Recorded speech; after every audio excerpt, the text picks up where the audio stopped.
everybody. Joe here with Josh Hardman.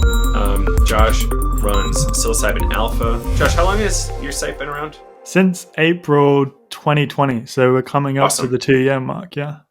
I'll disclose that I've been in some meetings where we're like, who is this guy? His site's so good. Like, there's so much interesting data there. And thought I'd just disclose it, that there has been some funny fan moments worth communicating. Well, and me with you also, I've definitely fanboyed you pretty hard. So yeah. Yeah, we get to hang out a little bit in Miami. I think we saw you in Wynwood when we're getting tacos and a few other things there. So, all right. I want to kind of get some backstory on you. So we just talked a little bit, like you get to study at UC Berkeley, but you're initially from UK. What part of the UK? From the countryside, Ipswich. It's on the East Coast. It's a very kind of nondescript town. It's the sort of town a comedian kind of mentions when they're trying to just give, a very normal, boring kind of countryside town. So perhaps like the least psychedelic place you can imagine. That's probably how to explain it. Yeah. I was in Ipswich, Massachusetts, not that long ago. This summer. Got some family and friends there. Actually, some interesting characters in the psychedelic space in America's Ipswich. I got the wrong Ipswich. So you went to Berkeley and you were studying social movements. Like what were you doing in Berkeley? What was your time like there? Yeah, so before that I was at the London School of Economics and, was having a pretty rough time because LSE is, I kind of call it a finishing school for consultants. Everyone from my class went on to work in finance or one of the big 3 consulting firms. I quickly kind of realized that wasn't for me, was hanging around in a lot of social movements groups at that time, around things about tuition fees and, the government at the time. So I was quite politically active and that's kind of where I found my community. And they basically announced this opportunity to go to UC Berkeley for a year. It was the first exchange program they'd done, LSE at all really, other than with Sciences Po in France. So I applied, managed to kind of get my academic advisor to give me a good write-up. And it was basically sent to Berkeley. 10 of us went. We didn't have to meet any GPA requirements. We didn't have to take any specific courses. I just decided to try and take the most Berkeley courses possible. So I took, a course in social movement history. I took a course in urban field study, which was just wandering around Oakland and learning about, the history of the Black Panthers and how that kind of shaped the lived environment of Oakland. Just taking all these really experiential courses and, through studying social movements and trying to understand how this seemingly spontaneous political awakening happened in the mid-century, I obviously came across psychedelics and, got to the point where the people I was interviewing who, self-identified as hippies, the hippies that we think of, Haight-Ashbury hippies, they kept saying to me, Josh, like you can't keep coming here every week and, asking us what happened. You need to try acid, and in the end, they just insisted, that this is a huge part of it. Psychedelics, it's kind of drug-induced communalism almost. So I became really interested in that and met some, really incredible people. Also looked at the other side of it, how white the hippie movement was, it was people that looked like me, they had a kind of element of privilege to be able to drop out, to tune in and drop out. Absolutely. And it's almost kind of an artificial marginality that some of the hippies produced, they kind of wanted to be seen as on the margins of society and living as a kind of minority. But a lot of them, had come from positions of privilege. So found that super interesting, wrote quite a lot about that in the course of my studies. And also listeners should, if they don't know, should look at how Timothy Leary was actually, and, he ended up being harbored by the Black Panthers in Algeria. There's this incredible story of the Algerian government. That is such a wild piece of history. Oh, you didn't know? Yeah, basically Google it. It's incredible. Like the Algerian government thought Timothy Leary was black and they basically harbored him. They gave him asylum in Algeria. Obviously Nixon hated that, sent out a delegation. There's this crazy story, like definitely Google it. But I got very into the weeds on the history of the hippies and how they intersected with other, political and cultural movements. And then, kind of came back to LSE, finished off my last year, kind of put a pin in psychedelics and didn't think about it so much until I came across the King's College London and Imperial College London studies, right? And to me, this was just totally different. Like there was this huge juxtaposition between the kind of naturalistic uses by the hippies and the people I'd met in California, and then the kind of cold, hard, fluorescent tube lighting of the laboratory, right? Like it just seemed totally antithetical to me, the two. So I became really interested in how we had gone from, indigenous people obviously far beyond, and then the hippies and the counterculture, and now, biotechs and pharma, and people getting excited about pharma being involved. So I kind of started Psilocybin Alpha just to kind of discuss that kind of confluence, of these two very different groups. Ironically, my early traffic to the website was from investors and retail investors. And as you do, right, you look at your analytics, and well, I guess I wasn't principled enough, but I looked at my analytics and realized, everyone's going to the stock page, everyone's how to buy shroom stocks. That's what people are interested in. Everyone's talking about it on Reddit. So slowly I kind of drifted and catered more towards the investor side. But yeah, definitely want to get back into the more kind of sociological kind of health economic side of things. Yeah. Beautiful. Yeah, no, that's super interesting. And, I am a member of that kind of hippie scene, right? So but it is funny to watch, right? We do want to be marginal, but it's because the dominant culture is kind of distasteful to us. But I understand that we need to work with it. So I fold regularly. I'll even put on suits once in a while. Yeah. So, cool. And then, London School of Economics. I had no idea. Good for you. It's like I actually hold that in a weird way in higher esteem than most institutions. Maybe I should check that. Well, it's a good school. I mean, it's kind of like Berkeley. It has more radical origins. So it was founded by, I think, the Webb, Sydney and Beatrice Webb, I think, who were kind of liberal, but they come from the kind of age of kind of liberal eugenics, and like when liberalism was a bit scary, and they had kind of scary ideas. But yeah, no, it's definitely an interesting school, but it's just become very finance heavy now and businessy. And then actually after I graduated, I worked in like a kind of research institute doing economic research and, deciding where was the most impactful place to build a cycle lane in a town like Ipswich. And, basically just very mind-numbing work like that. And that's the point at which I kind of decided to become more interested in psychedelics again and start Psilocybin Alpha, because I just kind of needed that kind of like exciting, buzzy new space in my life. Yeah, I think. That makes sense. But the UK government, who we were contracting for, obviously weren't keen about me having my name attached to Psilocybin Alpha. So that's kind of why I was kind of this anonymous guy in his basement writing the website for a while. And that's why, people like you didn't know it was me behind it for some time. So, the secret was project. That kind of fun being anonymous for a bit?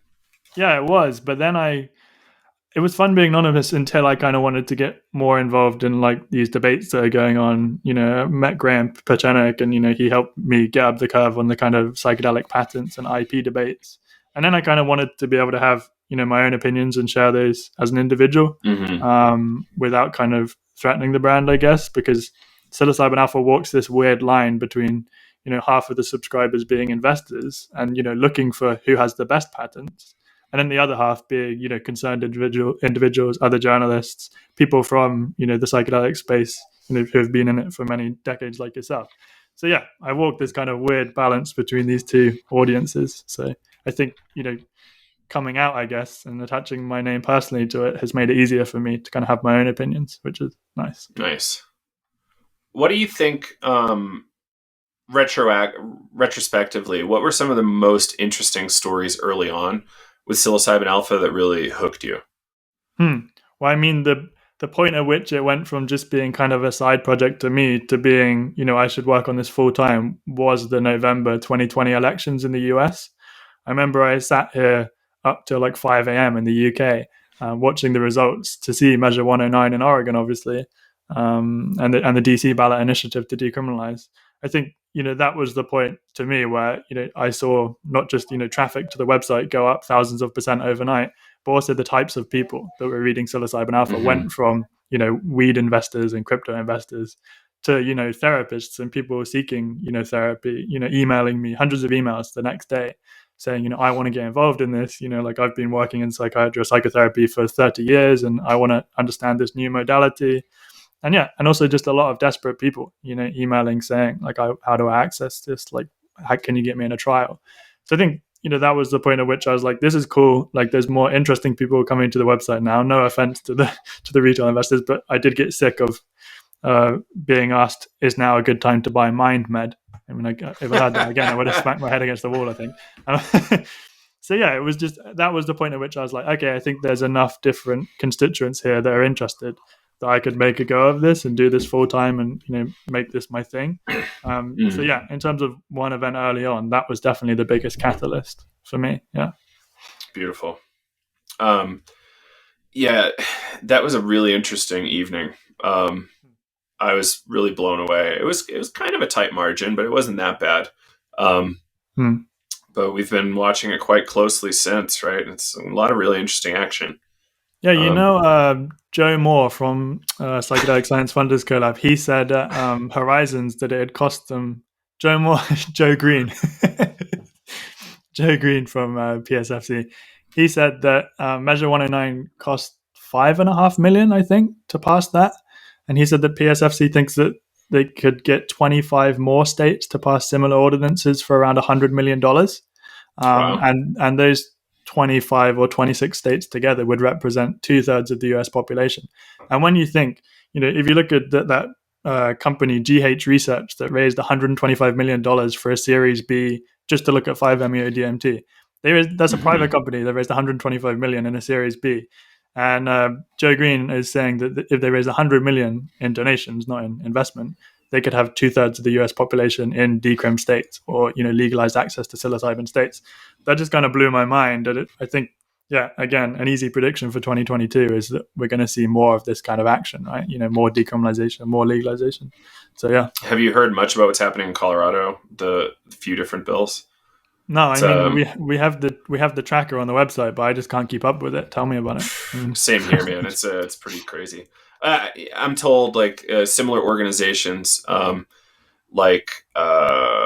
helped with Oregon, California, and a few other things like DC are kind of trying to negotiate with the people in Decriminalized Nature about what is most practical or perfect. Right. Just had a really interesting phone call yesterday with somebody suggesting that there's zero protections in these bills for legacy operators, which is really interesting to me. Huh. I don't really know, how stuff's illegal. Like I don't really expect the public to want to give criminals a break, but maybe that's my pessimism. Well, this is the same thing. I mean, in SB 519 in California, right, the decrim bill, that was one of the first things that Senator Wiener had to remove from it, right? He had to remove the expungement clause, I think. And then he also had to remove ketamine from the bill because they said that it was, too politically inflammatory. So yeah, those were the first two things he had to trim back on: expungement and then ketamine. So yeah, I think there's an interesting bill in Washington though that just got published or forwarded the other week, and it kind of goes one step further from Oregon in terms of having more protections around, inclusivity. So people who have a disability that means they couldn't travel to a service center can now, hopefully, well, if it passed, would be able to access it at home and things like that. So yeah, I think it's going to be interesting in 2022. But again, just so much to follow and keep up with. Yeah, it's an incredible pace at which this thing has accelerated. It's kind of like one of those crypto charts where it's like wildly parabolic. And that's what it feels like with psychedelic news and developments and activism worldwide. It's just like impossible at this point. Even though I am full time, I just can't keep up. I was going to say it's good for business for you, right? Exactly. I mean, there's plenty of business for me to do around media and news, like nonstop. So keep it coming, everybody. Trying not to sound like I'm complaining.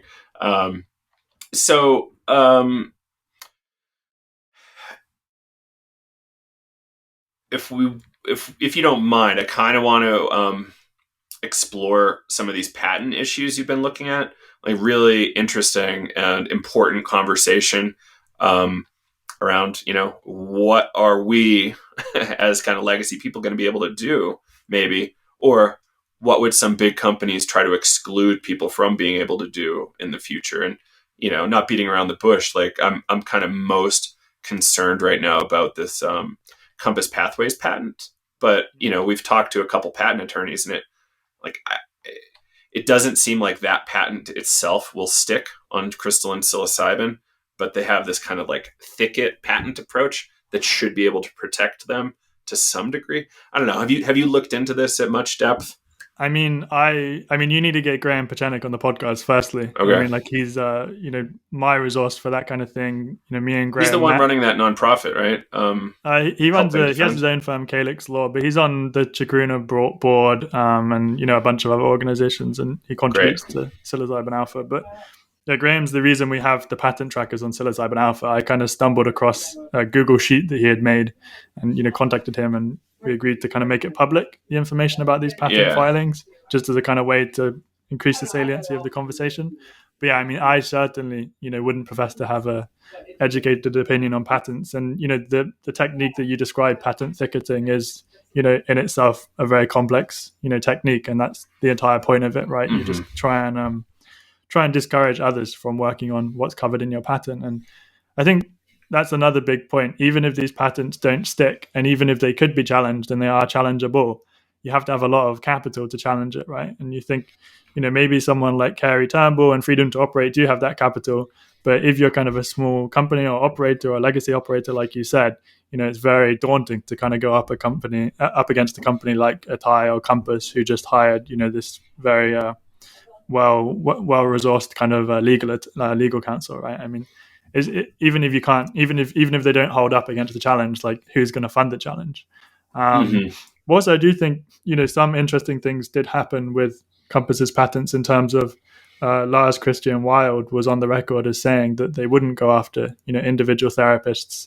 They wouldn't try and prosecute or go after them basically if they did exercise the classic psychedelic assisted therapy technique. But yeah, I think the patent debate in the psychedelic space is a good example of how the psychedelic space is aspiring to be more than the conventional kind of biotech space, right? A lot of these companies just say, oh, well, that's how biotech is. We need to protect our investment. But, psychedelics people are like, well, why don't we reevaluate pharma, And I think they kind of, and I am skirting your question mainly because I can't give an opinion on a particular patent. I'm not smart enough. But I think it plays into this kind of bigger point that how disruptive and how widespread can psychedelic assisted therapy really be within a system that's so morally corrupt and I guess economically corrupt. And I think that's why I kind of get worried about with psychedelic assisted therapy, especially with things like depression, right? Why are people depressed? I think a lot of people are depressed because something acute happened to them, or because maybe they do need to go inside and like work some stuff out internally. But me being a student of sociology and political economy, I'm more inclined to think a lot of people are depressed because of their material situation, their job or their home life, economic realities in America, lack of health insurance. These things are all external. So I do think I have some concern with how much we can really solve whilst in a system that makes people so upset and miserable. So yeah, I just think patents are another example of that, right? We're working in a very imperfect system, and we're obviously going to have people who try and monopolize on that fact. So yeah, there's a non-answer to your very pertinent, important question. I remember a little while ago there was this leak from Atai or Christian was saying something along the lines of we will have a de facto monopoly just on account of having such great patent strategy, and that's pretty terrifying to me. But in my darkest moments, I want to remind everybody that they can't make this stuff more illegal than it already is. So it's only up from here. For sure. But figure out how to team up and get some legal protection. If you got to make a team sport out of this, it's worthwhile to have a good lawyer on your side, because prison and lawsuits are to be avoided, I believe, almost at all costs. But on their end, like, lawsuits are part of the strategy, right? If we look at Samsung, Apple, just constantly fighting over IP, and like companies I've worked for in software in the past, massive amount of lawsuits. I think one company I was working for got sued by this company that wanted to acquire this small company, and as part of the settlement package, they took a much lower payout. So it was just part of acquisition strategy is IP situation. So be careful out there, people. This is no joke, and there's sharks in the water. For sure. Yeah. And honestly, I don't think any amount of journalism or calling out is really going to change these individuals. So we just have to get really great strategy together. And that's why I'm thankful for folks like Graham to be putting a lot of effort into these projects. For sure. Yeah. And, I hate to be dire about it, but they are doing good too, right? They are contributing to the science, which is here now forever, hopefully. We'll see. I think the hopeful thing is to imagine a situation where kind of for-profit biotechs kind of stay in their lane and focus on FDA approval, focus on regulatory approval, getting insurance coverage. That could be super impactful. I think I do understand the need to kind of raise the enormous amounts of money that are required. I worked for a Noetic fund, like a venture capital firm. I've seen that. You do need something to encourage investors to get in the game, and having a drug covered by insurance is probably the most accessible form possible, and not everyone's going to want to access underground or gray market psychedelic assisted therapy. So yeah, I think there's definitely a role for it, and I think Ismail Ali at MAPS always talks about this, how insurance coverage is so important. So yeah, I kind of obviously see the role of that side of the space, but I just hope that for-profit groups and companies don't start going after the underground. I also don't see why they would. I don't think they have any real interest in that. But it will be interesting in Oregon, right, to see whether any of those modalities are kind of curtailed or threatened by companies that have patent rights. So right, it's it'll be fascinating. Oregon is this social scientists kind of. I'm trying to think of a less crude word for wet dream, but it's kind of a dry dream. It's called dry dream. Yeah. But social scientists love situations like Oregon, right? It's a natural experiment. It's a kind of window into the future. I also think Oregon's going to be interesting because Measure 109 has that kind of anti-monopolization kind of mechanism in it, where you can only own a certain amount of manufacturing facilities or service centers. So there's going to be a huge amount of diversity in modalities, offerings, and types of therapy. So yeah, I think it's going to be awesome. I'm kind of thinking about what psilocybin alpha or what a group of us can do to kind of monitor it all and cover it, and I don't know, maybe produce a kind of podcast series on like the rollout in Oregon. I'm sure many other people are working. Did you know I started? I've been doing an every other week series, Eyes on Oregon. Oh, really? With an attorney from Oregon. Yeah, we'd love to have you on and contribute if you want to on a regular basis. Yeah. It's fascinating. We've got the attention of a good amount of the government and the steering committee in Oregon. It's fascinating. I'm told the religious topic and the microdosing topic are quite heated in these events. And the latest, and this is probably going to be too late, is there's not much time left for the kind of steering committee to get their recommendations to the state government. And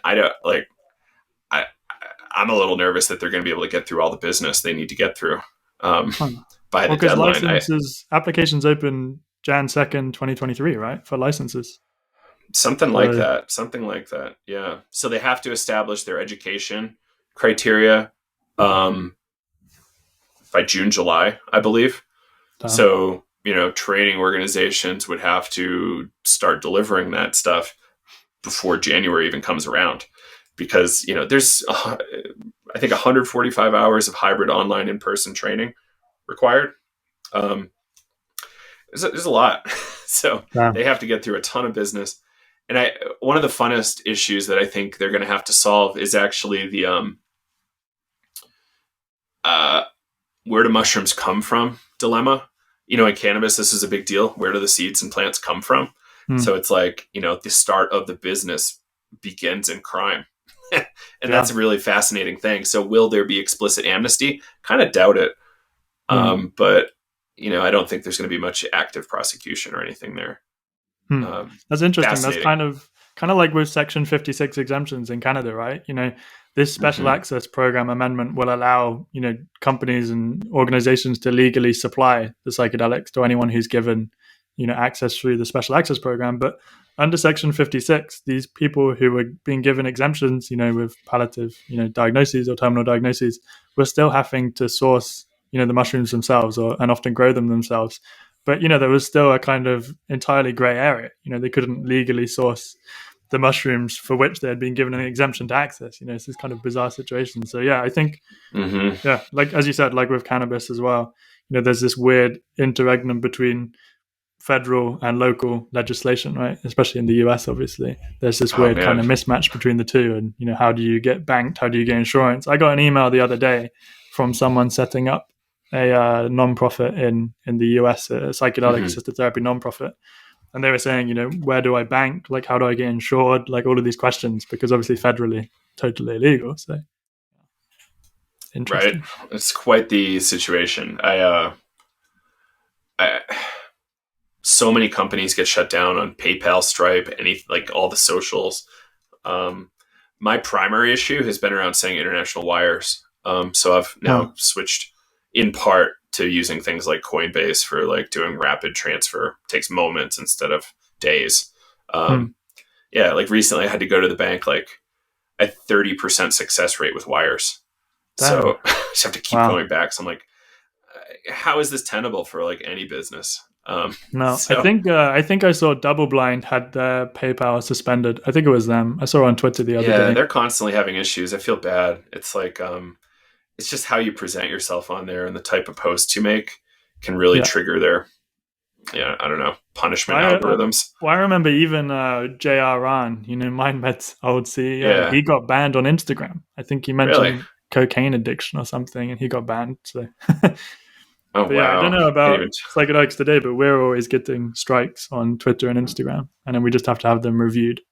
But we our ads get shut down regularly, but that's not that big of a deal to me. See where it goes though. Yeah. Cool. So the patent thing, we talked a little bit about Oregon. 519 is fascinating. SB 519. Do you have any, are you taking odds? Are you doing any gambling on if it's going to go or not? Well, I saw Marijuana Moment reported a 50-50 odds from Wiener himself. Did you see? Senator Wiener said 50-50. I thought that was so I'm happy to take those odds. I mean, that sounds pretty sensible to me. What do you think? I think that's about right. But it's like, is there anything less meaningful than 50-50 odds? I think well, add a bit of color then. I think 50-50 now that expungement and ketamine have been removed. I think that's sensible. I think if expungement was still in there and ketamine was still in there, then I would say there's a lot more hurdles, like I would assume. But I think it's a much more slimmed down version now. What's your opinion on the possession limits of SB 519? I'm sure you've heard of that debate. Are they personal and the issue with sharing or what? They're actually like astronomically high from my perspective. So you look at the possession limits, and Decrim Nature, this is one of their big like kind of pushback points, was that the possession limits were kind of restrictive. But I'm like, these are fucking extreme. It's like more DMT than I would ever want on my body ever. Like more acid than you would ever really want in your pockets. But I think what they're getting at is like they just don't want government in their way ever around the plant psychedelics that they prefer, the plant medicines that they prefer. So I get it, but how many people should go to jail in the meantime for any kind of drug possession? Like, is it worth some like 5 people doing 20 years for you to get a perfect law? Yeah. I don't think so. I think we have got to do some real kind of comparative analysis on what's worth our time and how much suffering is worth being out there still.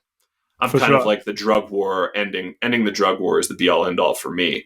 Like Decrim Nature, all these state level initiatives are nice and helpful in that direction, but it's nothing's perfect until all these political prisoners are out of jail for drugs.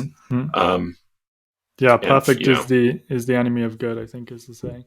But I think maybe this is just more areas for concessions. Maybe the personal quotas will be reduced. And that will be another way of getting it through committees. It seems each committee it gets through in the House, or the Assembly, I can't remember how it works in the US, seems to want to have something that they kind of strike off, right? They want to look like they've done their due diligence. We'll get something removed, we'll get something amended, and then off it goes to the next kind of group. So perhaps that'll be. And worth noting, every state's quite different. So it's hopeless unless you live in that state to understand it all. Yeah. Okay, well that makes me feel better as an ignorant Brit. we just have one chamber here, where we have Parliament and then the Lords, which don't really do anything. But yeah, actually interesting in the UK how the Prime Minister has been kind of pushed to comment on the rescheduling of psilocybin, because this MP Crispin Blunt, who's been pushing for rescheduling for some time, he kind of went public to the press and said, "Oh yeah, I spoke to the Prime Minister back in spring last year, and he said that he was fine with it and he was going to do it. He looked at the evidence and he was going to do it." And it kind of went to the Home Office, I think, and they kind of just sat on it and refused to do it because they had kind of, well, according to the Drug Policy Reform Group, they had kind of misinterpreted their own statute. But yeah, just these really weird situations where, the Prime Minister of the UK is being forced to kind of discuss something that he's apparently agreed in principle, in person, in private. And yeah, it's just crazy. I mean, I never thought that we'd be seeing it happen this quickly. These discussions happen this quickly and this publicly in the UK. Because obviously, cannabis is still incredibly illegal in the UK. So to see these discussions on psilocybin happening alongside cannabis is, pretty remarkable. Are you seeing any interesting reason for hope beyond that Crispin Blunt kind of conversation? I remember being pretty hopeful because that Crispin Blunt conversation was tied to like a veteran activist group, Heroic Hearts Project UK. So, making it a bipartisan problem right away, which is cool. Yeah, I think there's so much to learn there from, obviously how Rick Doblin chose MDMA and PTSD in the first place was very pragmatic. He consciously tried to build bipartisan support from the start. I think in the UK, veterans don't have as much saliency as they do in North America. It's an incredibly North American thing. I remember first visiting America and, going to San Francisco actually, and going to a baseball game and, standing and, asking anyone who had served to stand up, people boarding the plane first if they were veterans. It kind of blew my mind because we don't have the same sort of, veneration in the UK. So I think, that is a more specifically US thing, but there's definitely, organizing going on around there in the UK. But I think in terms of other kind of positive things, in the post-Brexit world, UK is a bit of a damp squib, right? Like a lot of young people in England are kind of, England, but Britain in general are kind of quite miserable. We're feeling very insular, isolated. There's not many opportunities. And the government's kind of realized, we need to focus on a few core kind of sectors and areas of society. And drug development is one of those. So definitely on the kind of psychedelic industry side of things, there's a lot of positive, movement. So Small Pharma, I think, got a fast track designation for their DMT therapy. One of the first companies and one of the first drugs to be given a fast track was DMT last year, wow, which is pretty remarkable. So I think things like that are positive. But on the other hand, we've seen Robin Carhart-Harris leaving Imperial College London and going to the west coast of America because he obviously presumably thinks that it's a better research environment. So I think it's a mixed bag, but it's definitely more positive than I could imagine. The UK is incredibly conservative when it comes to drug policy. So I think there's. Why do you think that is? Why do I think that is? I don't know, to be honest. I mean, when I was younger, you could buy psilocybin mushrooms from the Purple Shop in Ipswich. You should Google the Purple Shop Ipswich. It's a very kind of cool. It's next to the park. Like kids would go there to get ear piercings before they were allowed. Like it was the kind of or get their tarot card read. But you could buy them, and it was legal until I think the Psychoactive Substances Act or something like that outlawed them maybe 10 years ago. I can't remember. But I'm not sure. I guess it was the incoming Conservative government, which we've had for over 10 years now, just inherently more conservative in terms of drug policy. I'm not sure. I think we also just don't have, the UK is smaller, obviously, like it's a lot more homogenous in terms of government. Like we don't have over 50 states, right? And I think in America, you have the benefit of trailblazer states like Colorado, obviously, that can, lead the way on things like cannabis reform. And then other states can kind of watch them, learn from them. And if it goes well, then they can be like, oh, we can take this incremental step until you get to the point where, like now, where the federal government's considering, legalization of cannabis. So I think that's a benefit as well. You're able to take these kind of piecemeal steps. Whereas in the UK, it would literally be, at least England, Wales, or Scotland, or Northern Ireland deciding in one fell swoop. So I think maybe there's hesitancy around taking such a big step as, the entire country. So there's something to be said for, the state by state system. That's interesting. but Yeah. that's And speculation. it's right. Yeah. It would require a lot of careful analysis probably to actually land on something for real. Um, no, that's fascinating. I wonder. It's like drug use in Victorian times was wild, and almost today's drug use almost pales in comparison. You could just go in and buy your cocaine drinks and opiate drinks. Yeah. Laudanum sound pretty interesting and fun. Like there's so many weird things that were available in that period. So to have such a radical shift, it's Yeah. fascinating. Yeah, and even Endlessly beyond, fascinating. in a kind of pollen-esque way. I mean, look at caffeine. People were sitting in coffee houses in London and drinking, 30, 35 cups of coffee a day. And, Mm, I mean, men were sitting in what a coffee dream. houses, yeah, debating Yeah. and just sitting there talking shit all day, basically. And that is what we now know as the Enlightenment, or whatever, like the Renaissance, or Yeah. whatever. That's where a lot of these ideas came from. And if you're drinking 35 cups of caffeine of coffee a day, that's incredibly psychoactive. So I think even beyond the kind of drugs we think of as drugs like opium and Hmm. cocaine. Yeah, I mean caffeine is one hell of a drug, especially in those quantities. So yeah, drugs were a huge part of society. I think in modern day England, we look at countries like the Netherlands, so like Amsterdam in particular, and Germany with Berlin, and we Hmm. kind of see those as like the kind of drug capitals of Europe. So I think in terms of recreationally. So yeah, I have friends that I kind of lost to Berlin. They went and enjoyed the nightlife, and inherently drugs is a part of that, and kind of have stayed there because it's the lifestyle. So yeah, I mean, Hmm. I guess young Londoners and Brits who want that would go there, but Right. we'll see.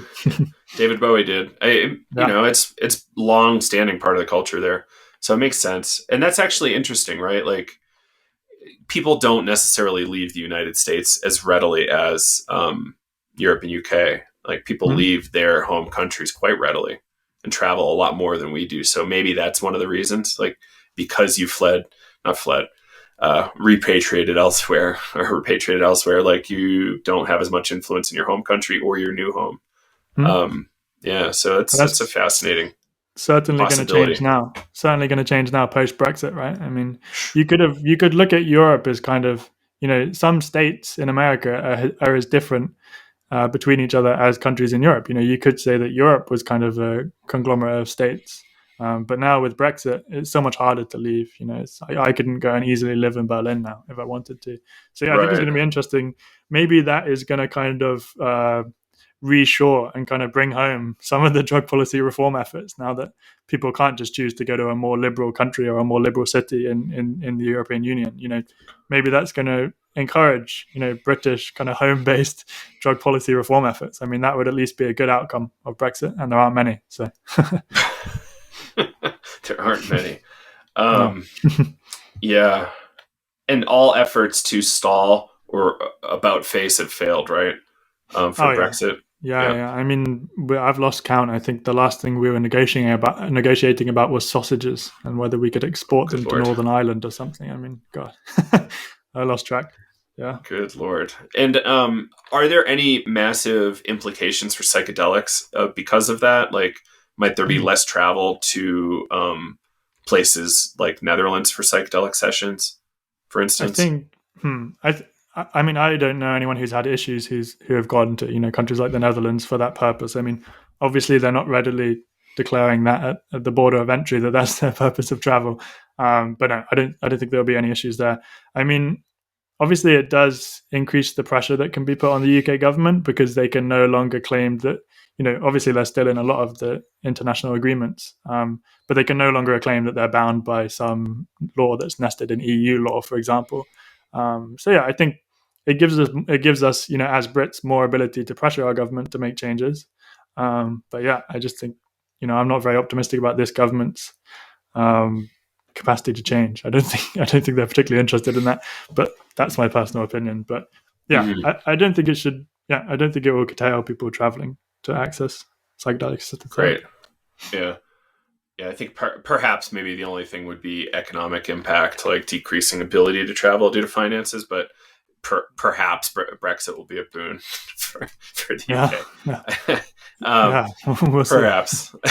See. I mean, it's incredibly difficult to disaggregate the data at the moment because of COVID. So the economic impact of COVID and Brexit are just all muddled into one. So it's kind of convenient for a government, but it's difficult for my old colleagues at the economic research institutes to try and work all this out. Not a fun job. But I mean, you can get a ferry from near where I live in Ipswich. You can get a ferry from Harwich to the Hook of Holland, which is in the Netherlands, for £50 return, which is like $70. So that's incredible. And then you can hop on a train, another $20, and be in Amsterdam. So you could do a round trip to Amsterdam for £100 easy. So I mean, we're still benefiting from the ease of accessibility in that way, which is good. Yeah, that's great. It's cheaper than going to Jamaica. Yeah, Jamaica is never going to be cheap, I don't think, for anybody. Well, there is some hope. I have a friend, Omar Thomas, is running this group. What the hell? Come on, Diaspora Psychedelic Society. So it's kind of a membership-based group where they're trying to see like how could we shape psilocybin policy in Jamaica or business structures so that it's actually serving Jamaicans. Traditionally, what's happened in Jamaica, you as a Brit, you might understand it pretty well. It's like, let's give them some more debt. Let's, kind of like debt slavery instead of actual slavery in a lot of ways, which sucks. It's quite a trade. And then, they're kind of forced to just sell off land to resorts. And that's just, it looks shitty. Like Montego Bay was this big cruise ship hub. Then they made a new one over in Ochos Rios, and all of a sudden, like Montego Bay had no business, and therefore, like crime spiking and all this other fun stuff. Just like fascinating dynamics. So they're just like at the whim of the West, like first world, I guess, and sad. So Omar Thomas there is working to say like, how can we rediscover our own plant medicine traditions as children of the diaspora, which is like a really cool term I heard him use recently. That's awesome. And how can we be trained so that we can serve Americans these Westerners these treatments, right? Like, do retreats always need to fly down Americans, Europeans to operate and therefore have a higher expense, or can we just use people that live there already and we save a little bit money on housing and flights and all that kind of stuff? You raise a good point about the kind of broader international kind of context there in terms of debt peonage and tactics of strings attached loans from like the IMF and the World Bank. They're attached to a very specific extractive form of development, right? Where a country like Jamaica develops in order to serve the West, right? Whether it's with natural resources, whether it's with services or tourism. So more power to people who are trying to be sovereign, and maintain not just culture but also economy. I think there's a huge kind of focus on culture, like there was with the hippies, right? Like the hippies were probably the first big culturally appropriative group, right? I think there was such a focus on fetishizing and orientalizing Eastern cultures. But I think beyond that, there's a big case to be made for preserving the economic sovereignty of groups. And I actually spoke to a group affiliated with the government of Gabon in West Africa, where iboga comes from, and they're really kind of pushing, and consulting and trying to work out, key partners who can help them kind of reshore a lot of the economic benefits of iboga. Because obviously at the moment, we're seeing not just synthetics, but also people producing iboga outside of Gabon, or producers in Gabon getting a terrible, deal. So I think all these efforts to kind of reshore these initiatives, reshore manufacturing, reshore therapy, use local guides, I think is awesome. I love that you brought in iboga, because as like a slow growing plant, right? Like these things are probably being over harvested similarly to peyote and a number of these other just slow growing desert plants. And the demand is so high that nature can't really replenish them. So like, what are we as a psychedelic culture doing when we just say, oh yeah, like let's get some more Sonoran desert toad, like, because those grow back really fast and there's no environmental impact. The same thing with peyote. It's a relates to Native American church. Like, Native Americans have it hard enough, guys. Like, do you really want to impact their ability to do their religion too? And yeah, that's a SB 519 was good to exclude peyote for that reason, right? That's why it was excluded, because of its endangered nature. And obviously, right. Hamilton Morris has talked about molesting toads and how that isn't sustainable. But yeah, I mean, it was kind of frustrating at Miami to have Mike Tyson on stage saying, "I love the toad. I've done it like 50 times." Quite irresponsible in my view, to say something like that, because you have to imagine that now at least a few hundred people are going to seek out the toad, right, and not really think about the consequences of that. So every time he says it is probably at least like 200 people are now like on their path to go do it. The black markets are like horrifying. There's not really a great way to cultivate them in captivity. The dosing is just not very careful when you're using like whole toad. Like synthetic, you can actually dose, but I think natural is like plus minus 30% 5-MeO-DMT concentration, which is like, it's kind of a lot when you're dealing with a molecule like that. No, definitely, we definitely need to do more on on that front. And I think it's wrong to just blame people, like local people to these areas, who are harvesting it and providing it, because at the end of the day, it's an economic necessity for some people, or an economic opportunity, and who are we to kind of blame them? But yeah, I don't know, what do you think? How do you think we best overcome this? Is it a move towards synthetics and stop fetishizing plant-based, or it's what? So hard. Like, in our classes, so we teach about this regularly. So, and I was just talking about this a bunch last night in 2 of my classes. So, I saw photos of John Mayer wearing peyote t-shirts recently, and it drove me nuts, because immediately it's like, oh, all these like fans of John Mayer are now kind of like culturally incentivized in some way to go consume peyote as a result of him wearing that t-shirt. Similarly with Mike Tyson. So number one, we need to like get messages to these people that, hey, like, please slow down and understand what you're doing, because you do have an impact, even if it's just wearing a t-shirt, which sounds ridiculous, but it's true. And then, we just need a lot more cultural education. Like Hamilton Morris is doing great work on this front. I'm trying. But I'm sure I'm pissing a lot of people off and losing some friends in the process. But it's like, it's for the planet. Like, the most valuable resource we have on the planet is, in my mind, genetic diversity. And we're like blowing that all over the place. Like, whenever we have the opportunity to make a mistake on that, like, we do. So it's just a really strange situation we're facing. And people just need to be educated, right? Like that Hamilton Morris episode with Dr. Jerry Sandoval was unbelievably, terrifying to me, because I'm like, okay, you, Vice and Hamilton, you made all the classic mistakes about 5-MeO-DMT, from bad facilitation to ecological, and to what end? So you had good ratings. So that's why Hamilton redid that episode recently, because he was also unsatisfied. Like, I know they filmed with some really great ecologists in like southern Arizona, so they just didn't use him much. Yeah, it's really strange. I think in time, man, we'll get there, but everybody's so excited that they're willing to ignore the ecological impacts right now.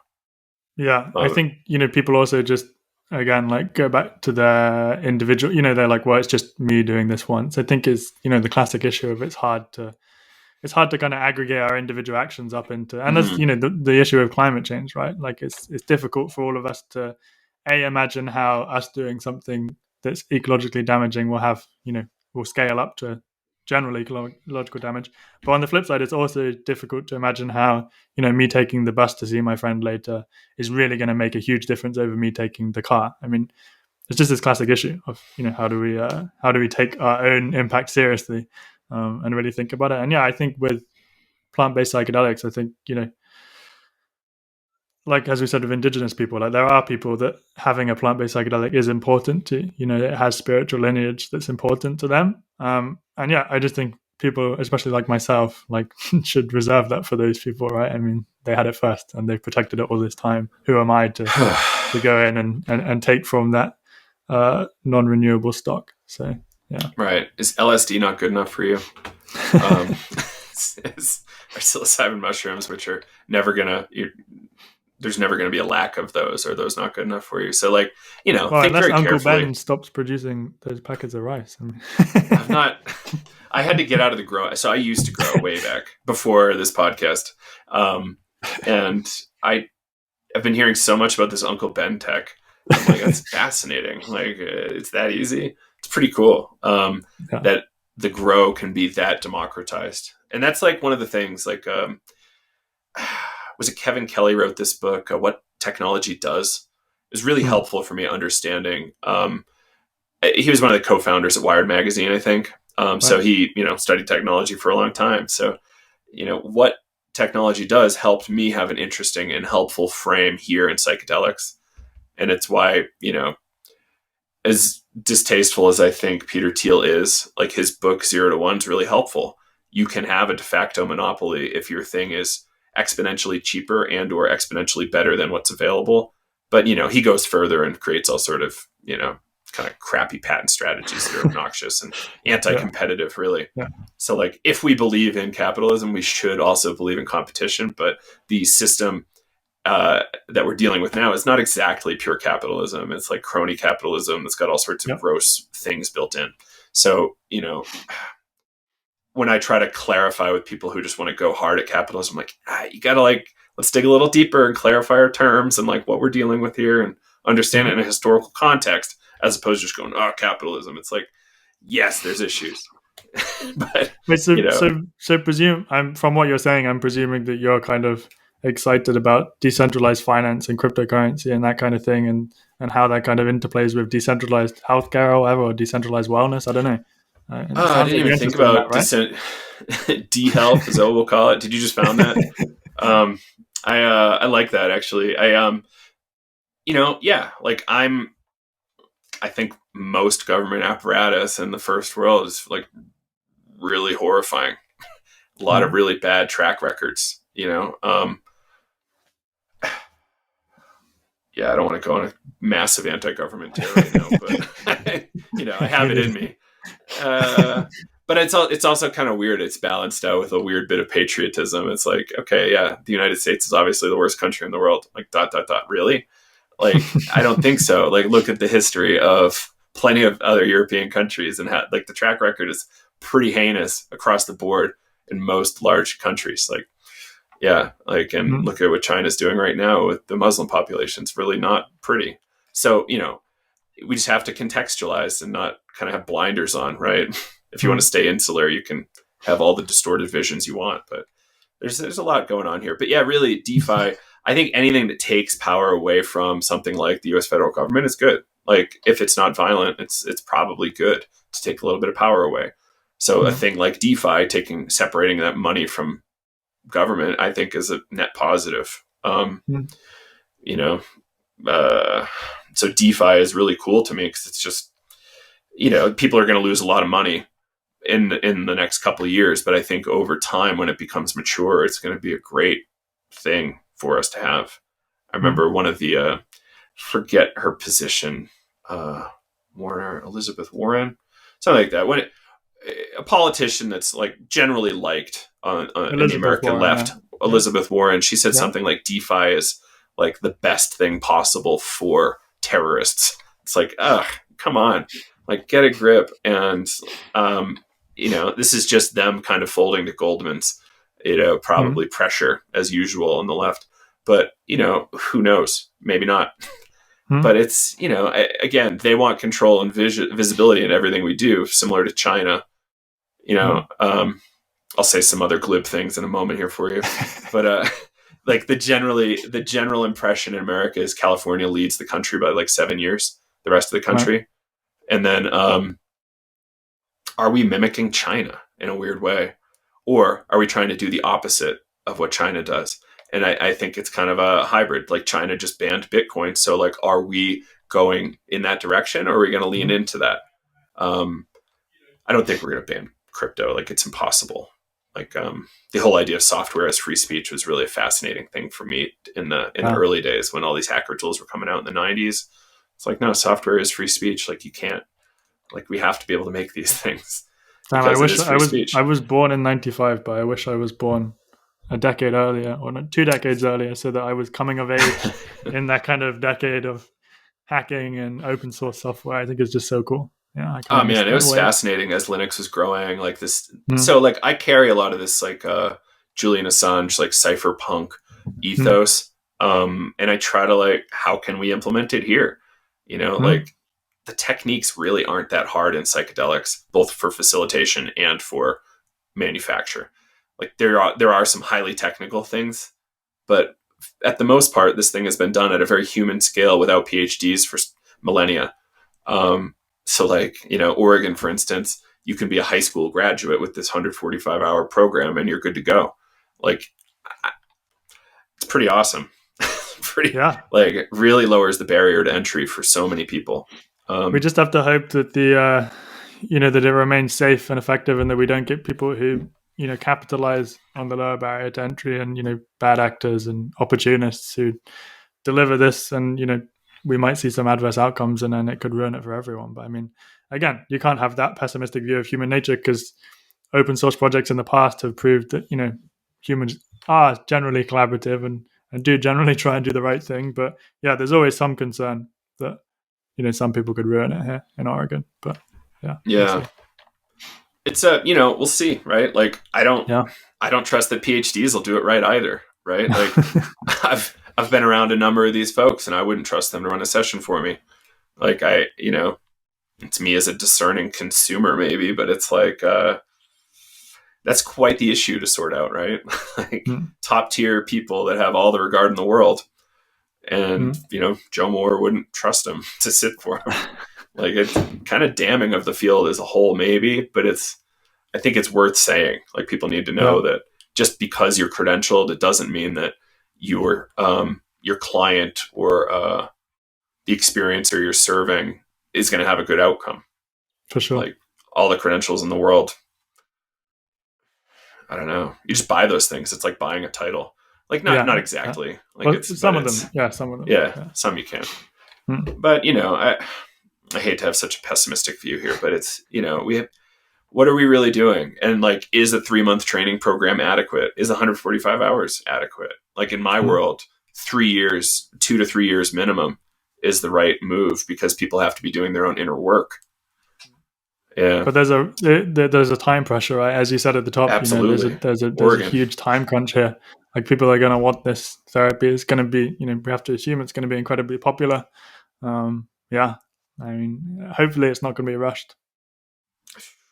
I think it will be rushed, and it's going to be complicated, right? Like, Oregon, based on the way it was voted in, like, they've got real time constraints. So like, do they have time to do it right? I guess the cool thing is this was a voter initiative, so the residents, like the citizens of Oregon, really had to say, "Hey, we're doing this," and state, "You have to do this." After we voted in this timeline, so the state even is like legally bound to those timelines. So maybe is the answer. That's so cool. It's very cool. I think it's interesting from like a legislative point of view, like how that kind of ticking time bomb works. I mean, we should have had that for Brexit. I mean, it's been dragging on for years. I mean, at least we would have been done with it. Let's settle eventually. In our case, they just kept extending the deadlines, right? But yeah, I guess that's because there were two sides to the party, the EU and the UK. Whereas in this case, it's the state of Oregon and the people of Oregon, right? It's more difficult to renew that social contract. People lose trust, and I guess there's some sort of mandated timeline. Super interesting, though. Exciting. I think we should be excited. We should try and withhold some of our pessimism, Joe. Fine. No, like, a friend of mine has worked at more psychedelic retreats than anybody I've ever met. And we even, spent massive amounts of time talking about bad situations he's seen, and getting really pessimistic and down and sad about it. But then he's endlessly optimistic. Like, even if there was massive mistakes at a retreat, he sees massive benefit,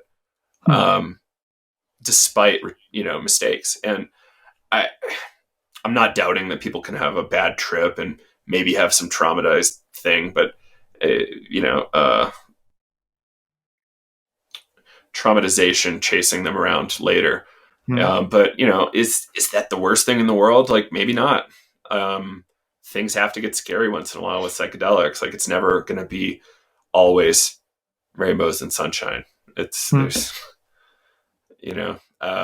maybe I'm wrong, but that's my perspective. I think I worry as well about, I kind of mentioned it earlier, but I worry as well about someone having a psychedelic experience and kind of having a revelation in that experience about their life and what's making them unhappy, but not being able to escape it, right? Like, what if you realize that it is your relationship? I think it's easy to imagine the case of, a woman in an abusive relationship with a man.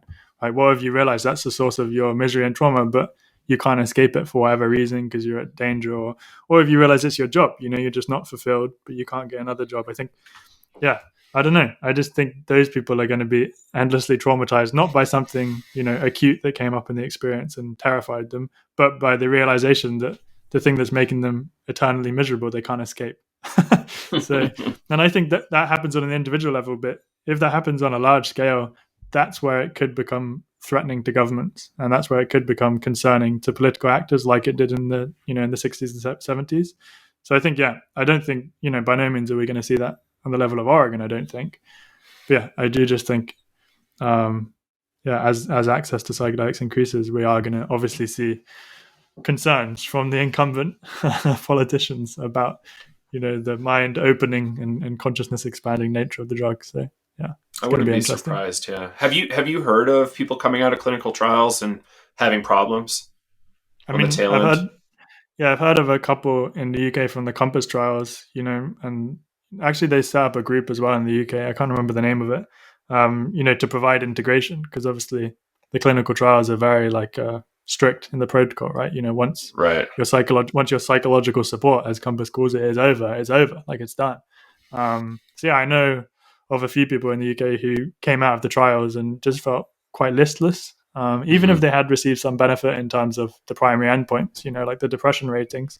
They just had a sense of listlessness, or what next? I've had this revelation, I've done the work or whatever, but now I don't really know what's next for me. What would I find fulfilling or enjoyable? Or how do I maintain the efficacy of the treatment? So I think that's going to that's the question that lots of people are asking now in 2022 on the for-profit side. Where are the business opportunities in integration? Because they're realizing at the moment, I think Ryan Zura said it on this podcast about how 80 or 90% of money is going into drug development. But very quickly, we're going to be thinking, obviously, MAPS approval, potential psilocybin approval in the next few years. Like, what are the ancillary services that are going to be needed? In the case of Compass, I don't know, maybe they'll try and provide the whole package, the continuing integration.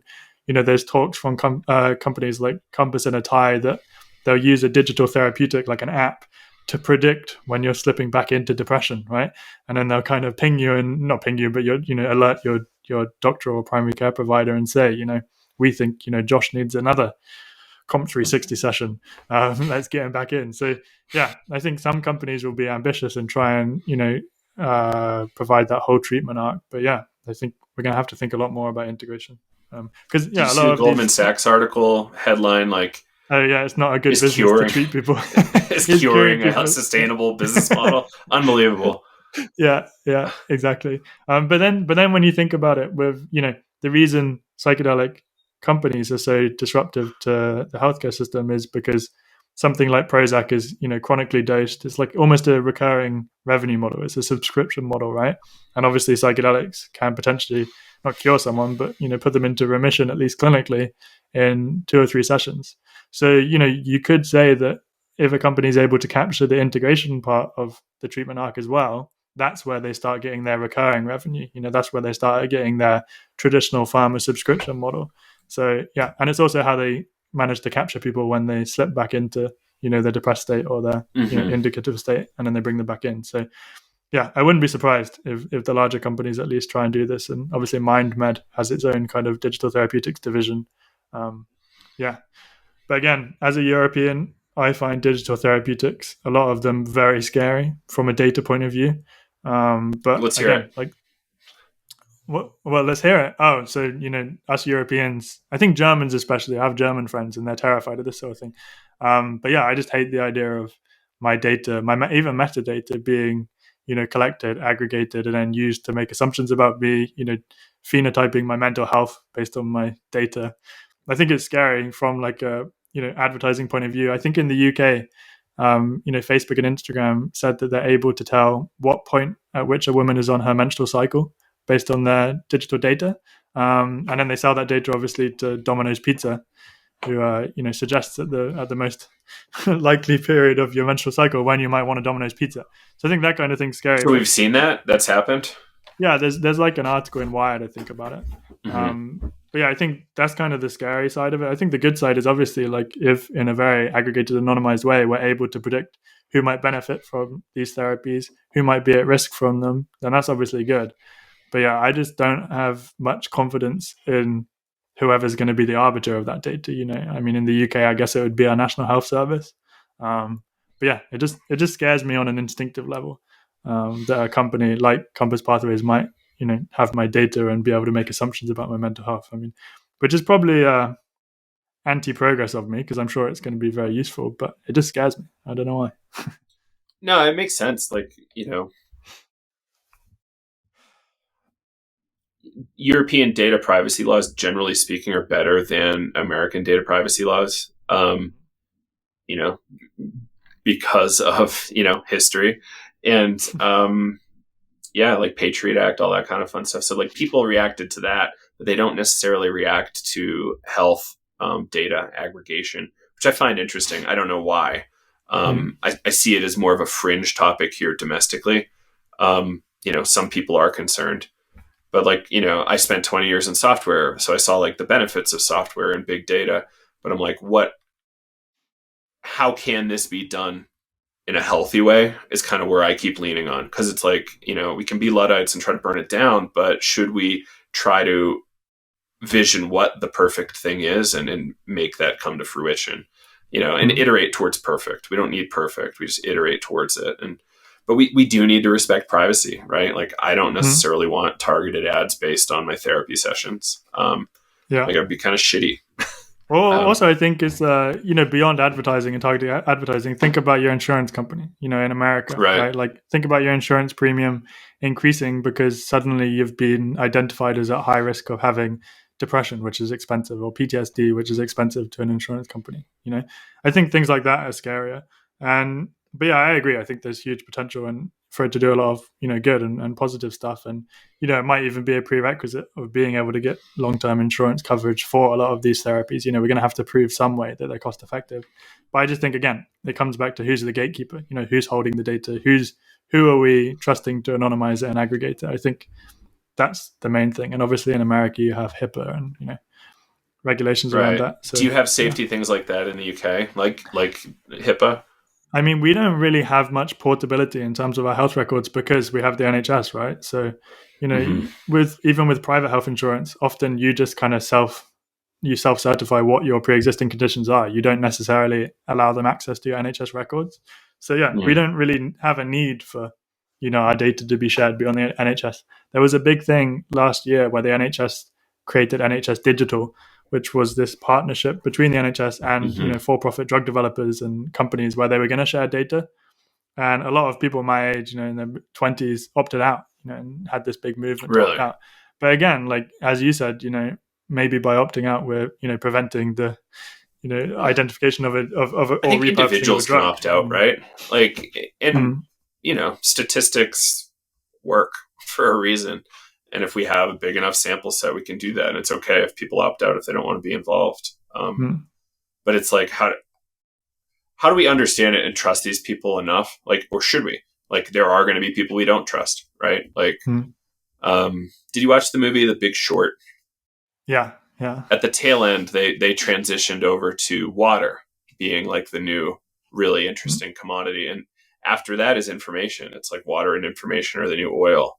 So like in a lot of ways, that's why people are coming to data, but like how do we anonymize our data sets and make them HIPAA compliant? But you're right. Like, these fitness apps, like I'll use an app like Strava to track like my outdoor activities, and are they selling that data? And like, I'm getting profiled by my insurance company as a result. Like, I don't track how many cigarettes I'm smoking or beers I'm drinking as I'm walking. I don't do either of those things, but, like, I'm active all the time, so isn't that a net benefit, right? My mother does these weird things with the insurance company will say, if you track this many miles of walking, you get, $5 off a month or something of your insurance. Right. So they like kind of positively incentivize you to walk. But it's like, it's kind of a goofy target, right? Like $5 for like 20 days in a row of long walks. But for some populations, that works. Yeah, there was I think it was Sweatcoin or something, some ridiculous cryptocurrency project where they would, basically give you crypto for walking or doing activity. And again, like it was obviously a data play, like to sell that data. But yeah, interesting. That's fascinating. Very interesting. Yeah. So like, I just think, like when we're afraid of something, let's step up to it and say like, okay, how can I understand you? And then first, like, let's understand. And then secondly, let's react. And try to do put it in the right position. Right. Yeah. I don't know. Is there anything else like have you looked into much of the VR stuff happening around psychedelics or? No, I mean, in psychedelics, I'm aware of what's going on, but I mean, personally, I had my first VR experience last year. My friend's partner, she ran an experiment at Imperial College London. And it was the one where you wear the headset and the things on your hand and feet, and you run around an actual physical room. So it wasn't like tethered or wired or anything, and it wasn't just like the Oculus. Like you actually physically ran around this room. That's I was super impressed. Cool. I was impressed, but my thought was, I definitely wouldn't want to do it concurrently with a psychedelic, like at the same time. I think there's interesting work on like preparing people for a psychedelic experience. Using VR, to try and like ramp them up to what it's going to be like. But I don't know, maybe that also like ruins it. I don't know, or like I don't know. I have to see the data. Like there's not as much surprise. Yeah, and I think that like the ineffability and like the total like I guess like surprising nature of a psychedelic trip. The first psychedelic trip is, I don't know. Maybe that's one of the. I don't know. Maybe there's something there. I think you're onto something. I don't know if it'll totally ruin it because I don't think it can get that close. But I can't really guarantee I mean that in 2 months after I try some novel software, right? Like I got to try microdose VR, which I think Android Jones is working on quite extensively for years and years. And that was in early 2019, like January 2019. So it's probably come a long way since then. And I swear my heart rate went up like 30, 40% within 10, 15 seconds. And I was so engaged. It was nuts. Like certainly not like other VR platforms where you just start riding a roller coaster or something, right? It's like a different level of engagement and interactivity. That's cool. I mean, there's so many kind of adjunct technologies and, things that I need to get definitely more skilled in and like better understanding of. And I think that's the thing with psychedelics more generally. We're looking at psychedelic in terms of the sector or industry or whatever. The main focus was on neuropsychiatry, psychedelics for depression, PTSD, whereas now we're seeing like neurodegenerative disorders and things like Alzheimer's and Parkinson's being targeted. And I have a friend who works at an Alzheimer's Research Institute in London, and I was talking to her about the prospective research that could be done on psychedelics for Alzheimer's. And she just, instantly said to me, oh, well, that's based on the premise that, Alzheimer's is a disease of amyloid beta accumulation and blah, blah, blah, blah, blah. And she was like, and that premise is about to be scientifically invalidated by my lab. And it just made me kind of step back and be like, it's quite easy and intuitive for us to understand why psychedelics might help for depression or PTSD and theories like, the default mode network, which is just a theory, obviously, but it's quite easy to understand and to talk about, a brain reset.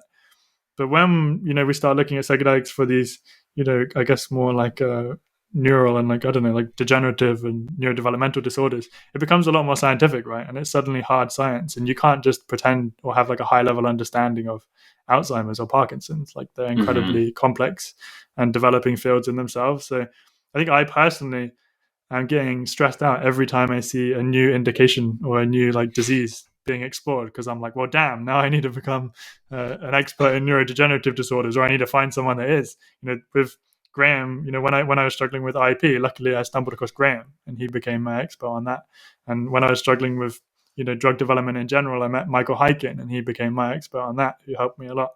But yeah, I just think as these kind of drug development pipelines of all these companies just proliferate, and everyone's desperate to find a new chemical entity or a new indication to target, it's just going to become incredibly hard to track.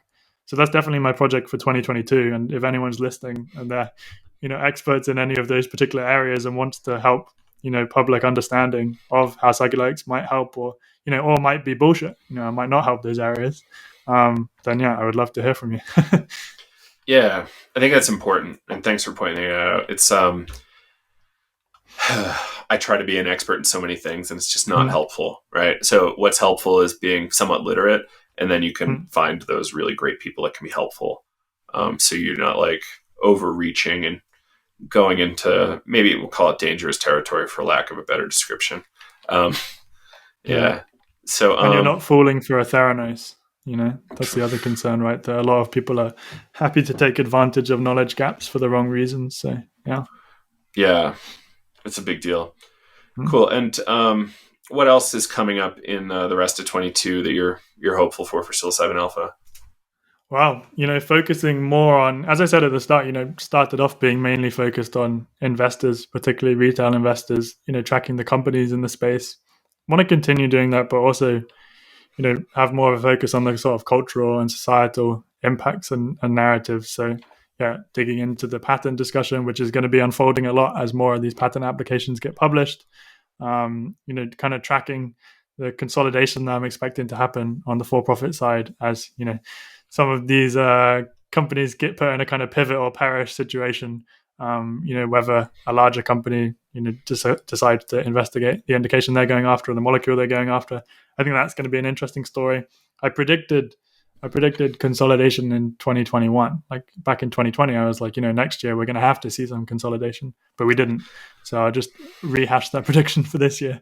I know it's Rick Doblin's prediction as well. He told us that, yeah, he's expecting consolidation in the for-profit sector, and the companies that remain will become more valuable. So yeah, I'm following that. I think I did a couple interviews for some normal type media outlets, and it's predicting similar. It's just no way that it's tenable for this for-profit biotechs to survive. There's no money coming in until they win, right, with the FDA, and they might. Yeah. There's no guarantee they'll win either, right? So I also think there's this obsession with new chemical entities and derivatives and analogs as well, which is, there's obviously, I'm sure there's benefits of a lot of them, and there definitely are, but I think people are concerned about investing in another psilocybin company.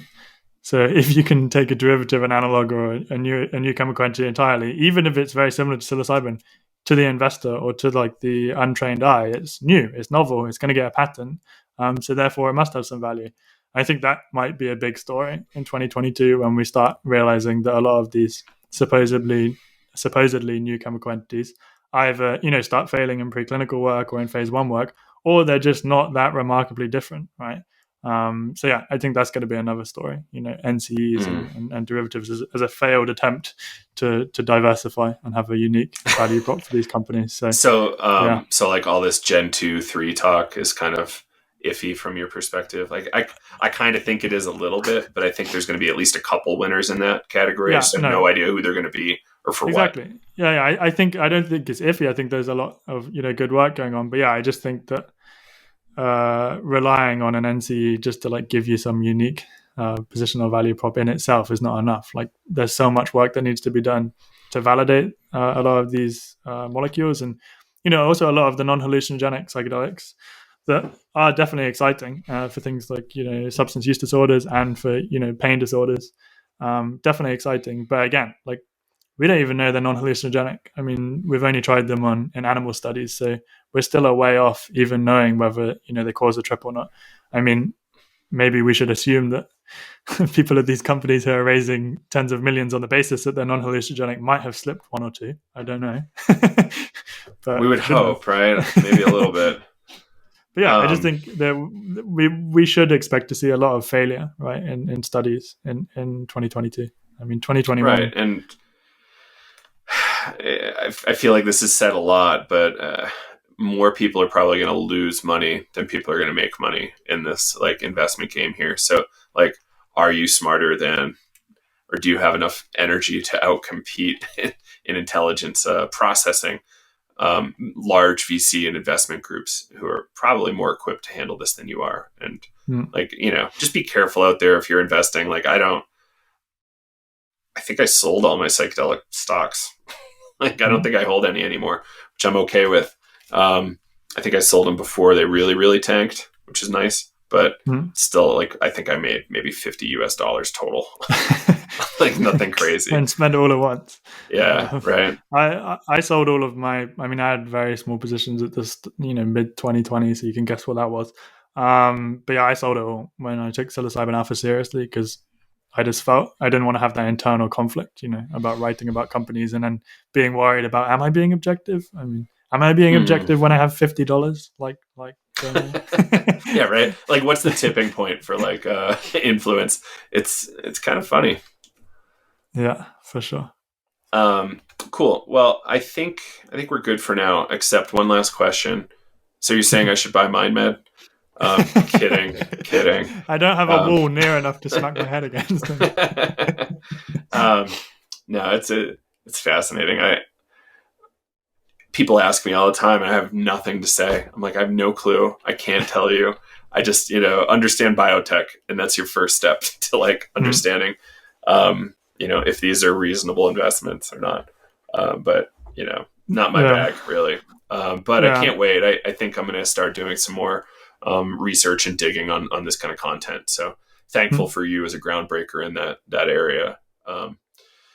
Hopefully, we help them all make smarter decisions. Yeah. We steward this in a good direction together. Yeah, for sure. Thanks for your work as well. I'm looking forward to picking up on that All Eyes on Oregon series. I can't believe I missed that. I'm embarrassed I missed that so far. Well, let's get you on. I would love it. Awesome. Because there's a lot you can say, I'm sure, about Oregon at this point. Most of us can. Yeah, sure. Thanks, Joe. All right. And what's your website again? Just psilocybinalpha.com? psilocybinalpha.com. And for people who fairly have trouble spelling that, which I did for a few months at least at the start, you can try psychedelicalpha.com, which gets you to the same place. Oh, great. That's awesome. All right. So let's hang out for a minute behind the scenes. And thanks again for being here. This is awesome. Thanks, Joe.